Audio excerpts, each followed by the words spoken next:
Hi guys, I'm Erin. I am the Senior Operations Manager and I work in our Austin area.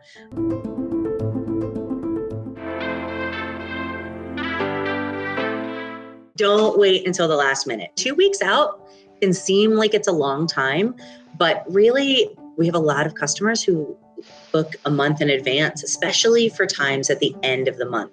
When leases are running up, that's when they're the most popular times to move. So the further in advance that you can book a service, the better. Spots fill up quickly, and if you haven't started packing yet, might be a good time to start getting that done. Whenever you're packing, just keep in mind, be as clear as you can with your packing. Put everything in boxes and make sure that they're labeled. It helps your mover know where they're going.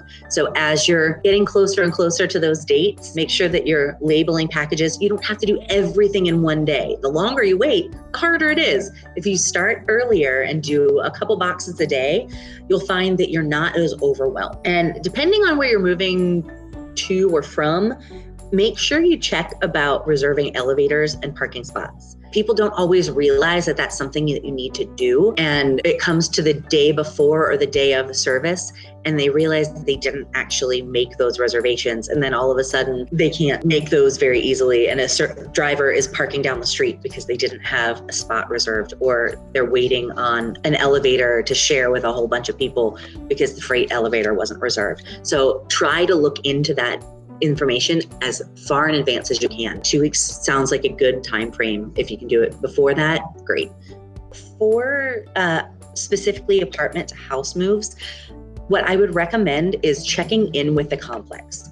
Make sure that they don't have any specific restrictions or needs that they need you to do, so that we can know those in advance, especially for the elevators and the parking spots. For high-rise buildings, since everything is so limited and our trucks can't necessarily fit into a parking garage, then we need to know where we can park and how we can best accommodate the load for the unload as well. Make sure you start packing as early as you possibly can so that you're not being very overwhelmed on the day of trying to rush around while the movers are moving, trying to get last minute items packed.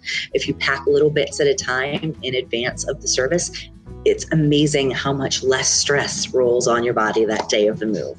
Make sure you get a good night's sleep. In general, I think it doesn't matter if you're moving from a house to an apartment to house, get a good night's sleep the night before. Don't go to sleep at 4 o'clock in the morning and have the movers arriving at 7. You may not be the one physically moving, but moving itself can be inherently a stressful situation. We try to alleviate it as much as we can, but get a good night's sleep, drink some water, charge your cell phone.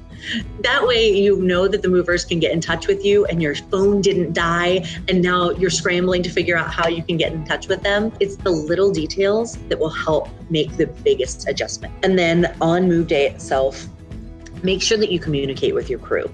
Make sure that any of those items that you have been told by the apartment complex, you do communicate with your crew.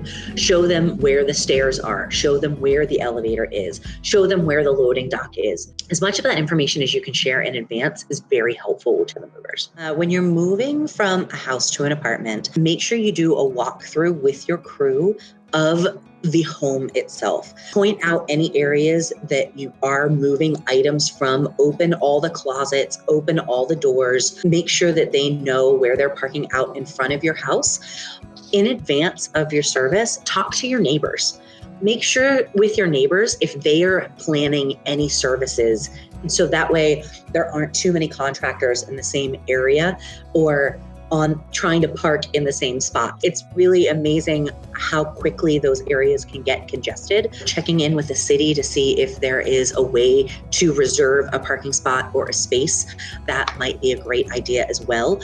If you are bringing in a very large truck, a supersized truck in our Houston area, making sure that there are no low-hanging trees or low-hanging cables that may be a hindrance to the crew and the truck that is trying to get to the location. For some of the homes, if there are very narrow passageways, that may be a hindrance for a truck as well. So any communication that we could have or that you can have with your area to make sure that things are as cleared as possible for the trucks to arrive and be able to park and get straight into your house to get moving would be fantastic.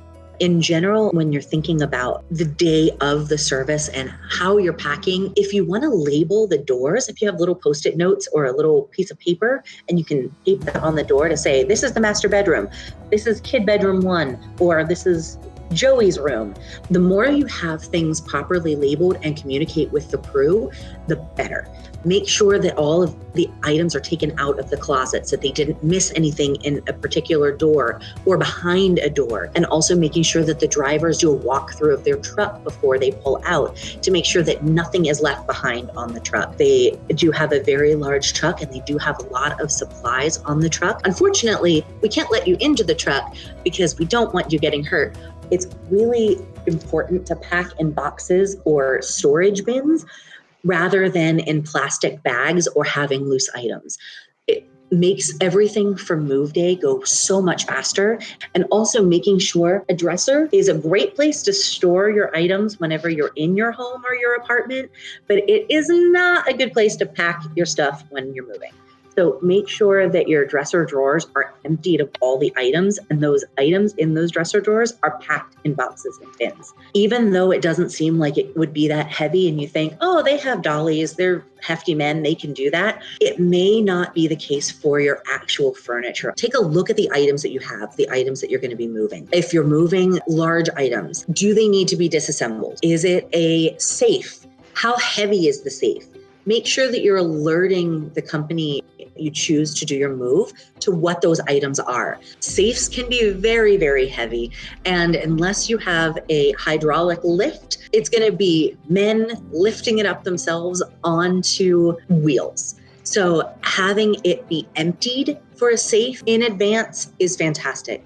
We're not able to move guns and ammo and jewelry. So anything that is in that safe that is a precious item or an item that does need extra care, make sure that you are putting that separately and that you are moving it specifically yourself on move day.